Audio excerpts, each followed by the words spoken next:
Hello दोस्तों, अभी हम लोग देखेंगे ट्रांसफार्मर का वर्किंग प्रिंसिपल। ठीक है, तो ट्रांसफार्मर बेसिकली इलेक्ट्रिकल मशीन है। इसको हम लोग स्टैटिक मशीन बोलते हैं क्योंकि इसमें कोई भी रोटेटिंग पार्ट नहीं होता है।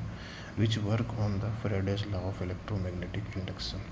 तो यहाँ पे Faraday's law of electromagnetic induction तो बोलना ही है, साथ ही साथ ये भी बोलना है इंडक्शन के साथ में कि ये म्यूचुअली इंडक्शन होता है। मतलब ट्रांसफार्मर में जो प्रिंसिपल होता है, वर्किंग प्रिंसिपल ट्रांसफार्मर का, ये Faraday's law of electromagnetic induction तो होता ही, साथ ही साथ म्यूचुअली इसलिए बोलना होगा क्योंकि ये वर्क करता है एक्चुअली म्यूचुअल इंडक्शन के प्रिंसिपल पे, म्यूचुअल इंडक्शन के प्रिंसिपल पे। ठीक है, कैसे अकॉर्डिंग टू दिस थोड़ा एक्सप्लेन कर देते हैं हम। इसमें क्या है कि व्हेन थ्री फेज और single phase AC supply is connected to the primary side में थ्री फेज या सिंगल फेज अगर हम कनेक्ट करते हैं, ठीक है, मतलब उसको हम लोग सप्लाई देते हैं, then due to this current AC current will flow on the primary side. Simple voltage से सप्लाई करेंगे तो प्राइमरी वाइंडिंग में हमको एसी करंट मिल जाएगा। ठीक है, दिस करंट जो होता है is responsible for setting up a magnetic flux.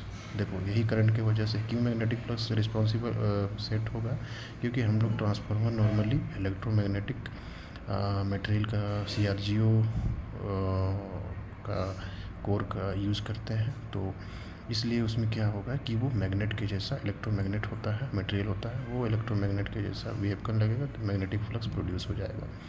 ठीक है, magnetic flux on this core of the transformer and this magnetic flux is same sinusoidal और अल्टरनेट इन नेचर। मतलब ये जो तुम्हारा मैग्नेटिक फ्लक्स है ये अल्टरनेट इन नेचर होगा क्योंकि हम लोग AC करंट दिए हैं। ठीक है, since we give AC supply. ठीक है, उसके बाद हम लोग देखेंगे and when this setup magnetic flux, जो मैग्नेटिक फ्लक्स सेटअप हुआ है ये जब लिंक करेगा प्राइमरी साइड में, प्राइमरी की ही बात कर रहे हैं अभी हम, प्राइमरी साइड में अगर लिंक करेगा, ठीक है, लिंक करने का मतलब किसके साथ, जो नंबर ऑफ टर्न है, ठीक है, वो नंबर ऑफ टर्न के साथ में मैग्नेटिक फ्लक्स क्या करेगा, लिंक करेगा, तब प्राइमरी साइड में वोल्टेज इंड्यूस होगा, जिसको हम लोग इंड्यूस वोल्टेज को हम लोग E1 से डिनोट करते हैं। ये E1 वोल्टेज तुम्हारा जा करके जो प्राइमरी साइड में वोल्टेज इंड्यूस हो रहा है E1, वो ये V1 जो हम लोग वोल्टेज अप्लाई किया। ठीक है, अब ये इंड्यूस हो गया, ये E1 का खेल ख़त्म हो गया। अब क्या होता है, जो मैग्नेटिक फ्लक्स इंड्यूस हुआ था वो क्या करेगा, म्यूचुअली जो है ये मैग्नेटिक फ्लक्स इसके साथ में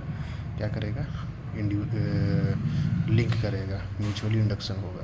तो जब म्यूचुअली इंडक्शन होगा तो यहाँ पे भी क्या होगा, EMF इंड्यूस होगा E2, और ये E2 लोड के साथ में फिर V2 वोल्टेज हो जाएगा, वो अपना हम लोग मेज़र कर लेंगे।